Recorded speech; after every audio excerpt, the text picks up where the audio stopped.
The Fine brothers are veterans of YouTube content, being in the space for over a decade, but that kind of status came with a lot of pride in their brand. A little too much. YouTube is a platform you can watch and post whatever you want. This led to many different genres of content being posted on the platform, and reaction videos are one of the biggest genres, pulling hundreds of billions of views each and every year.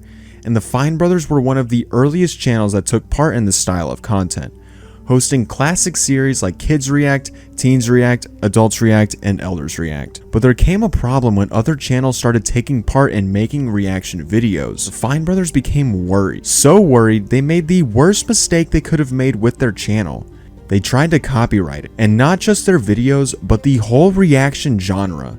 Now, what if I told you that this event wasn't the worst thing they've ever done? This has been the most insane iceberg of information I've ever discovered, so let's get into it.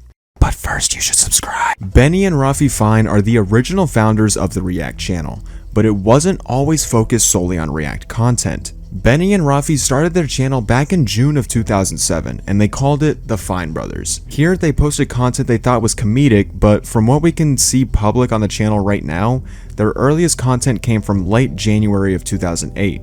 But this was just the beginning of their YouTube career. They've actually been making content on the internet as early as the year 2000. Their first step into the film industry was definitely a weird one. They always had a passion for making it into Hollywood as the climax of their career, and this led them to make a few feature films. And the most public feature film they made during this time was one called G.I. Joe: The Epic Saga. This film was reportedly made using a G.I. Joe action figure and had a duration of around 3 hours. And I say reportedly because this film actually got banned by a company called Bander Incorporated for using intellectual property without approval. Those two previous factors of the film already made it sound like it was a terrible film, and it probably was. But it actually won them an award from some comedy film festival.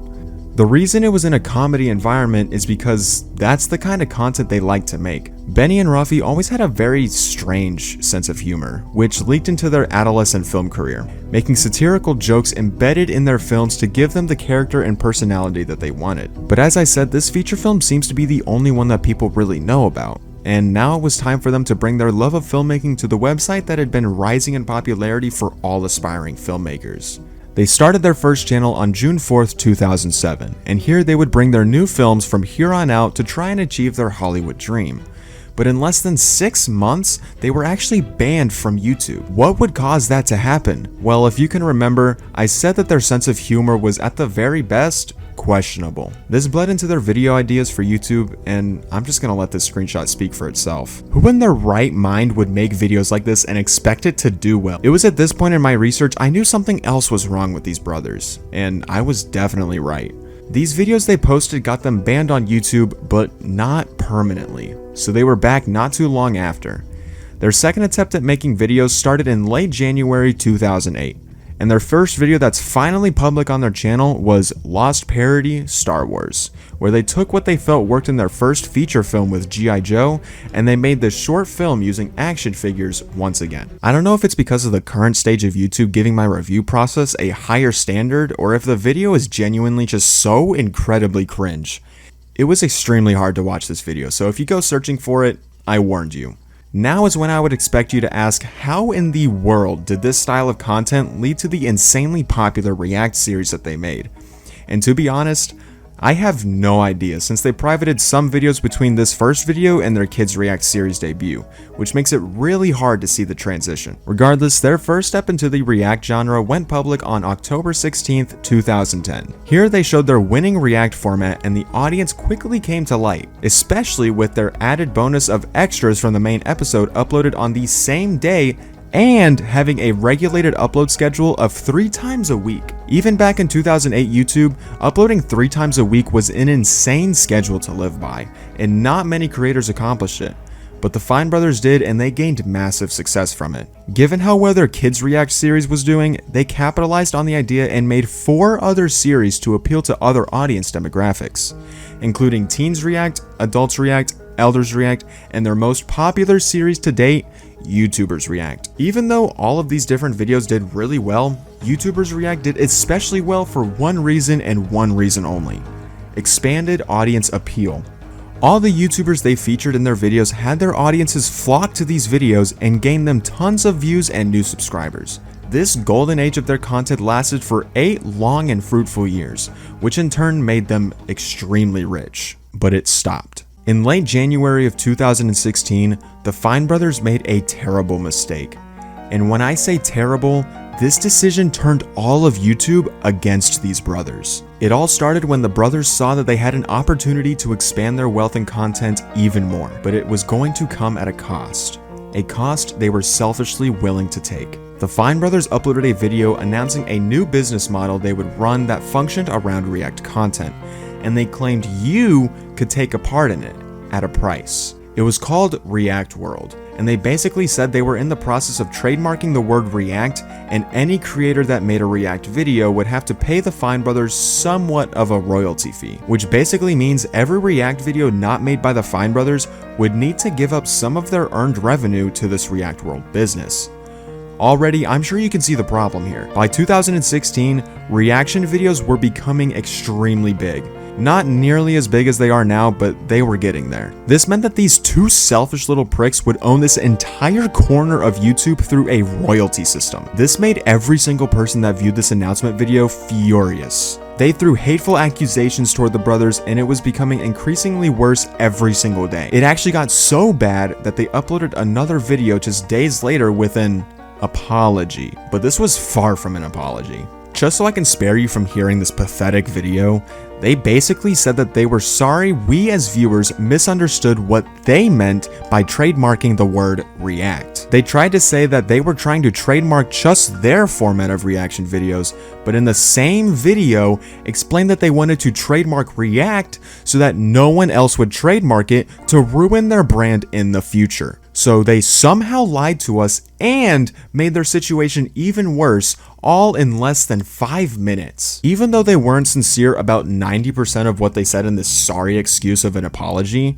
they did end up retracting their request for trademarking the React stuff, and business went on as well as it could with a now broken fan base. But this lack of trust from the viewers stayed with them for the remainder of their time on the channel. And it was 5 years later in 2021 when Benny and Rafi Fine would be part of this channel for the final time before selling it off to Electric Monster Media. Given that the viewers really didn't like them very much anymore, they left silently, and most people didn't even know they left until they saw the change in content production. This was probably because they knew that they messed up and didn't want to shine the spotlight on themselves anymore. So they just slipped behind the curtain when no one was watching, and ever since we haven't heard from either of the brothers. But the channel didn't do much better after they were gone. The people the Fine brothers had hired to be in charge were still there, and this would turn out to be a bad thing. The vice president of Fine Brothers Entertainment had her own issues as well. During her employment with the company, she worked on a side project with Simon Sinek on a video titled Millennials in the Workforce, A Generation of Weakness. And since most of the popular reactors were actually millennials, this didn't sit too well with them, but we'll get to that in just a bit. Now, you would think their story ends here, but it's actually far from over. There was an entire sector of videos that I didn't even touch on from their past that reveals the dark side of their personalities. So I encourage you to grab some popcorn, sit back, and watch this insane chain of events unfold. And it would mean the world to me if you hit that subscribe button as well. There was another channel that the Fine brothers were a part of on top of making their React content, and they went into this channel with a partnership with another creator, and that creator was Shane Dawson. Enough has been said about this guy, and there's plenty of controversy on him and whatnot, but it was this new channel they were in partnership with that went relatively unnoticed except for a few dedicated fans. This channel was called Hey It's Millie, and it was centered around the main character Millie the Puppet with co-stars Rafi Fine and Shane Dawson. Millie was voiced by Benny Fine, and the content they went on to produce was a sort of kid show aimed at a kid's audience because that's how kid shows work. But this was way more than just a kid's show. Millie the Puppet would constantly be alluding to extremely inappropriate remarks to her co-stars and even fans that sent in questions. These remarks included several actions and words that only adults would understand, and given that this was a kids show, The children audience had no clue what they were listening to. Looking into this channel had me absolutely disgusted, and I could not believe that children would watch this and find it funny because they had no clue what was actually being said. This channel should have been shown to law enforcement because I could be pretty positive that the Fine Bros and Shane Dawson would have faced some severe consequences for giving this kind of information to little kids. And speaking of their children's audience, this wasn't the only mega controversial thing that they put in front of children to watch. They tried to hide it subtly in their content, but after a few years of it sitting in the YouTube archives, it wasn't hard for the older viewers to go back and find it. There was a stereotype the Fine Brothers included in a video they made with Shane Dawson where Benny comes walking into frame as an impersonation of a black person, also known as blackface. Blackface is a distasteful and disrespectful trend of people painting their skin dark and pretending to be a person of color. Present-day YouTube would never stand for this kind of content, but unfortunately, early 2010s YouTube was more lenient on this stuff, so it slid by them. But after their controversy with trademarking the React format, these videos started to resurface and people were even more hateful towards the Fine Brothers. But it didn't even stop there. I'm serious, at this point the Fine Brothers were hated more than Neon, and nobody likes that thing. But now that everyone hated the Fine Brothers, some of the former React cast felt it was now their time to speak up about their negative experiences within the company. And once you hear their sides of the story, you'll never see this channel the same ever again. The testimonies of former React stars Jonathan Rosario Price and Kennedy Monique are the best examples for what this brand was really up to behind the camera. These topics can be sensitive for some people, so continue at your own will. Starting with Jonathan, who's got a very upsetting story. Jonathan posted a series of videos on social media explaining how he was terminating his contract at FBE after his co-reactor Kennedy Monique spoke out about her abuse with the company. More on her story later. Jonathan goes on to explain his abuse at the company, changes in how employment worked within the company, and how it was clearly forwarded towards eliminating certain employees because of specific discriminatory circumstances. The first instance Jonathan talked about was the obscurity of his contract compared to other employees, and he revealed what went wrong with the contract development. Though weight discrimination might be legal, it's still discrimination. And I don't know if you remember that form, but it asked for our weight. It had a scrolling bar with a limit to the amount of weight you could have. As someone who had previously dealt with eating disorders and other health complications, Jonathan felt this was a direct jab at characteristics about certain employees, including himself, that weren't always controllable. Imagine how demeaning that whole process was for everyone involved. And on topic with the clear discrimination within the company, there were cases that Jonathan noted through a series of emails he sent to the corporate figures in Fine Brothers Entertainment. The issue here was he had to go back and forth with people that clearly weren't taking his request to speak with a CEO or one of the Fine Brothers about his concerns very seriously. In this video, he goes to read all the back and forth emails that really lead nowhere, but eventually he managed to get in touch with somebody of power, and they basically said, "We're sorry you feel that way." No one in this company cared about anything other than the revenue coming in from the channel and the viewers that were giving them said revenue. After the 30 minutes Jonathan spoke out about his severe concerns, HR still claimed that there wasn't much to actually investigate into, even though multiple reactors had this problem. I won't go into everything Jonathan mentioned because there's not enough time for that, but I encourage you to go find it after this to hear what he had to say. Next is the most known reactor to speak out about these severe allegations, Kennedy Monique. As a person of color, she was vulnerable to the corruption within the company, specifically with her race. During the Black Lives Matter movement, FBE made a video using some of their black reactors talking about their experiences and potential hate crimes they've endured through. Kennedy was one of these reactors.